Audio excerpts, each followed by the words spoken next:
Autizm rast tashxisli bolalar bilan ishlaydigan mutaxassislar nima qilishi mumkin emas, shu haqida gaplashamiz. Mutaxassislar autist bolalar bilan ishlaganda quchoqlashi, o'pishi mumkin emas, chunki bunday bolalarda ijtimoiylashuvda muammolar bor va stereotiplik bor. Yana autist bolalarda isterikalar bo'ladi, tishlashi, urishi yoki qanaqadir sizga zarar yetkazishi mumkin. Bunday holatlarda agar siz mutaxassis bo'lsangiz, bunga ko'z yumishingiz yoki chidashingiz mumkin emas.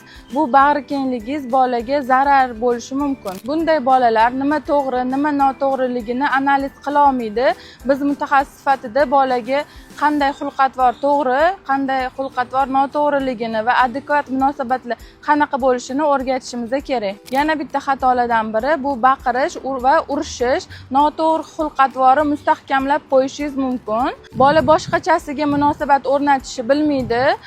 Bunda siz to'g'ri metodikani qo'llab, bolaga ijtimoiylashuvni o'rgatishingiz kerak. Boladagi xulq-atvor buzilishlarini to'g'ri usullar bilan korreksiya qilishni men o'zimning kurslarimda o'rgataman. To'liqroq ma'lumot olish uchun Directga murojaat qiling.